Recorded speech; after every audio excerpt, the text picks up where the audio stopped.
жардам берилет. Ошону мен атайын өзүм келбедим.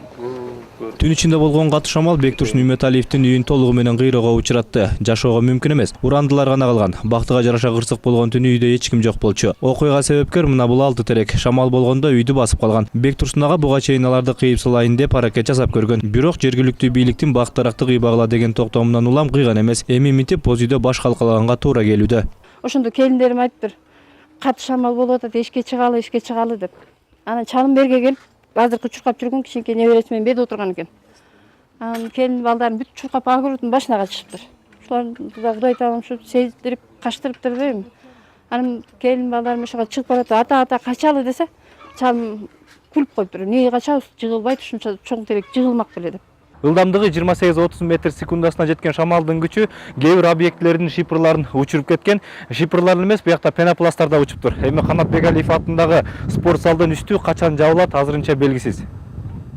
Орто мектептерде табият кырсыгынан тыш калган жок. Чатырлар талкаланды. Бардыгы болуп 268 турак үй, 21 социалдык имаратка зыян келтирилген. Нол капталып, нары шамал нары кетип калыптыр, үстүнө түшүп калыптыр, кийин апашып калыптыр.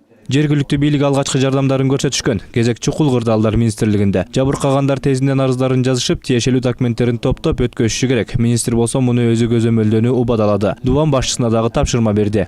Талаш шаарынын баардыгын эметип алып туруп, кыдырып чыгып, кайсы дарак ошондой аварийный состояниеде экен, ошолордун баарын аныктап чыккандан кийин бүт сплошной кыркынга уруксат берилип атыр азыр. Катуу шамалдын кесепети мамлекетке 2 миллиондон ашык чыгым келтирди. Шифер күйүүчү май, тамак аш азыктары жакында жеткирилет. Суудан маселеси, анын көлөмү канча болуш керектиги комиссиянын текшерүүсүнөн соң такталат. Бул боюнча дагы азыр корутундуга жараша иштер жүргүзүлөт. Мен ойлойм тез аранын ичинде биз ошол шиферди чечип берип, ушул жеткирип берип, ошол тиешелүү жабыркаган элдер алат буларды. Талас облусунда жаз мезгилинде суу ташкынына туруштук бере албаган Каракол Талас дарыялары. Каракол дарыясын бекитүүдө мамлекеттен 7 миллион сомдун тегерегинде каражат каралган. Адистердин айтымында дамба куруу иштери август айында бүткөрүлөт. Талайбек Илипаев, Темирлан Бабаев, Күндөлүк, Талас облусу.